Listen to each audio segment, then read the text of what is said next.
Matarri walilokuu akkas jedha gaafa dhufu lammaffaa jedha inni waaqayyo Yesuus Kiristoos jalqabaa kan inni mul'ate raajiin dubbatamee waa isaaf garbu'ee kan inni dhalate dhiifama gochuu fi waaqaaf nama walitti araarse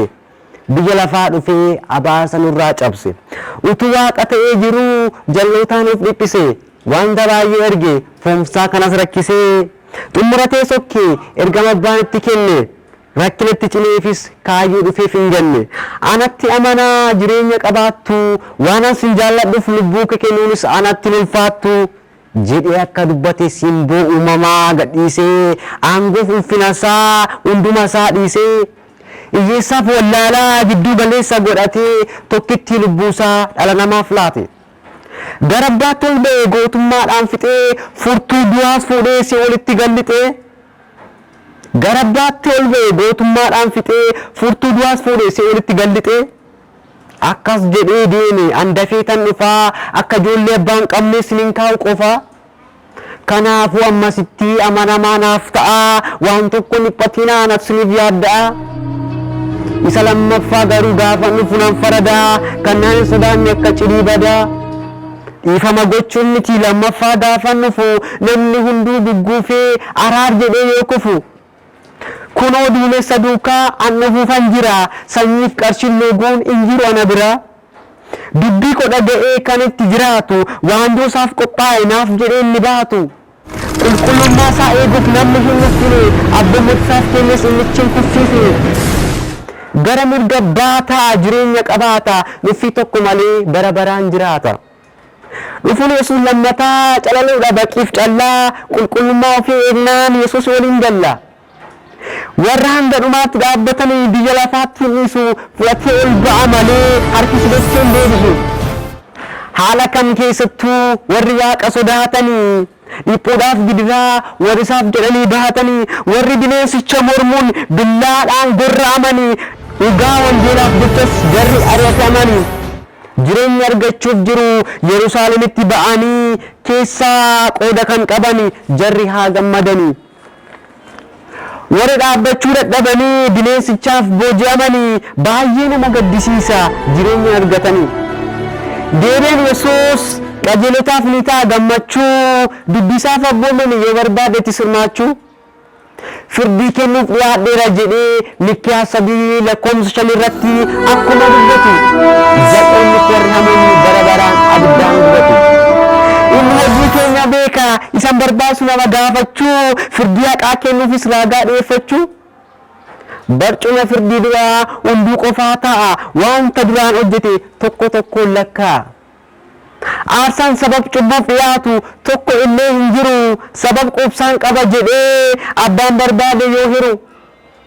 harmeen ilmoo ishee beeloftee irbaata nyaachiftu mucaashee koorsuuf jettee kan ofis rakkiftu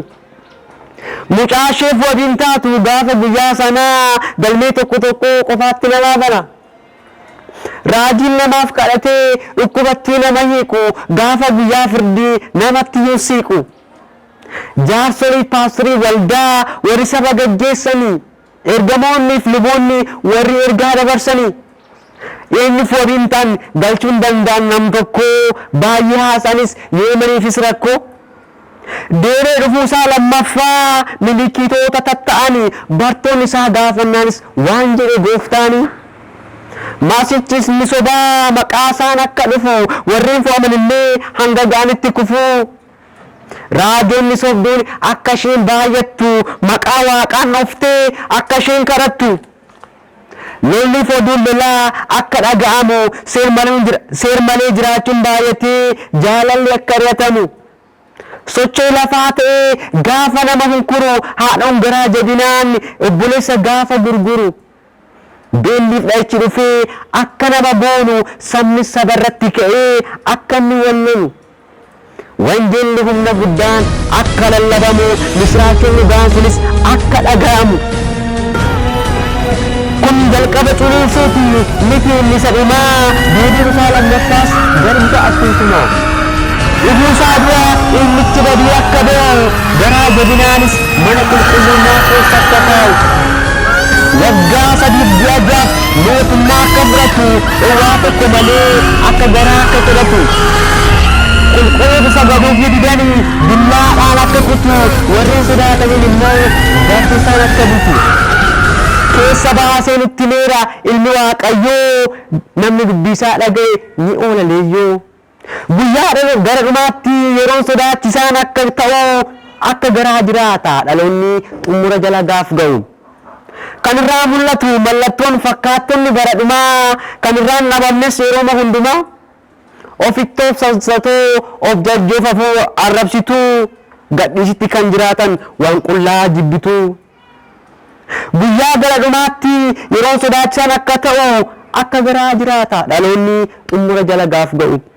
kan irraa mul'atu mallattoon fakkaattonni bara dhumaa kan irraan dhabamnes yeroo hundumaa ofittoof sansatoota of jajjoof arrabsituu gadhiisitti kan jiraattu waan qullaa jibbituu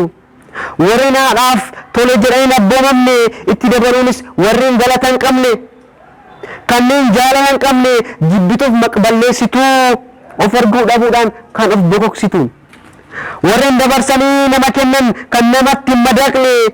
waan isaan gammachiisu kan jaallatan waa'ee jireenyaa warra jaanne akka bakkeedhaan mul'atutti nama waaqayyoon fakkaatu warreen akkasiidha kan hoolota waaqayyoo nyaatu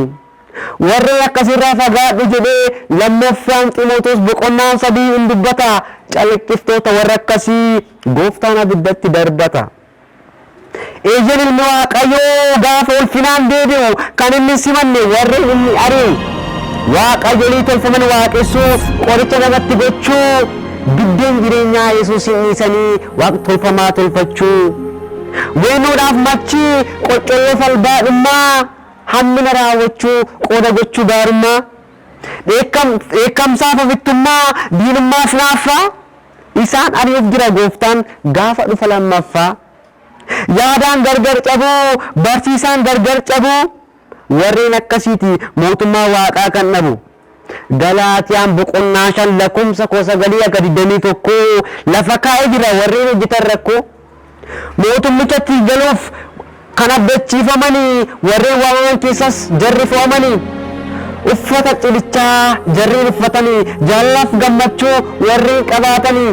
mootummichatti galuuf jiru jarri haa gammadanii amanamummaaf arjummaa garraamummaaf gaarummaa kan qabaatan nagaadhaaf dhobsaa isaan abdii qabu jabaadhaa jedheen gorsa warreen kan Kiristoos ta'anii of dhoowwu gadhiisiin jiraatanii ni adeemu yeroo hundaa fannoo isaa baatanii utuu tokko nafiin kan qabaatame jafuuraa gooftaan Yesuus Kiristoos mootummaa isaatti buura malee mootummaan waaqayyoo miti kan hojjetuuf saamtuu nama gargaaruuf iyyuu liqdeebisuu ilaaltuu hojii dhala namaa adduma addaan hira dubbisaa kan dhagee xinnaan guddaan fira gaafa dhufu Yesuus fiingeetu afuufama qajeelonni boqoo ol qabatu jal'oota turaafama biiftuun dukkanooftee jiidhiigatti geeddarama iddoonnis ni harca'u namni bakka lamatti qoodama bakakkaan ba'a biiftuu ba'u amma lixa biiftuutti ibsa qulqulloota ardii maraa iddoo tokkotti siiksa warri du'aniin ka'u hanga libsoo jaatti warri Yesuusin waraanan iyyuu arguuf jiru gaafa dhufu gubbaatti bineensichi namaan inni ta'e ni badii deebee hidhama gara lafa gadii qulqulloonni gooftaa duukaa waggaa 1000 dachee irratti mo'atu rakkoof sodaa malee Yesuus duukaa jiraatu waggaa kuma booddee bineensichatu hiikama lola gooftaan loluun abiddatti gad darbatama gaannabis banamee achi keessa lixa duukaa buutota isaas bakkichi ni fixa ilaamee fira koo siifan qaba dhaamsa mootummaan waaqayyoo dhuguma dhiyaateera mallattoon dhufaati isaanis baay'eenis ta'eera karaa kees ilaali waan kufte yaadadhu mootummaa isaatti galuufis qalbii geeddaradhu dhala namaaf hin dhumne ture abidda bara baraa achitti gatama malee kan jiraatu dhaloota akka garaa eeyyeen firoota koo xinnaan guddaa beekaa wallaalaa barattoonni barsoonni hojjetonni mootummaa daldalaa jireenya bara baraa harka keessan keessa galfadhaa guyyaa irratti fayyadamuun galgala keessan tolfadhaa qulqullummaatti jiraadhaa wixataa hanga sanbataa yeroo isin qaanoftan gaafa dhufu Yesuus lammataa walaloo guyyaa irraa qopheesse asuma irratti anniisa hunduutu jireenya arganne garaan koo baay'ee na ciisa qopheessaan hafuura qulqulluu barreessaan Tasammaa Kabbadee Galataa laphee keessaan beenu yaa hin deebi'e Yesuus lammataa yaa hin deebi'e Yesuus lammataa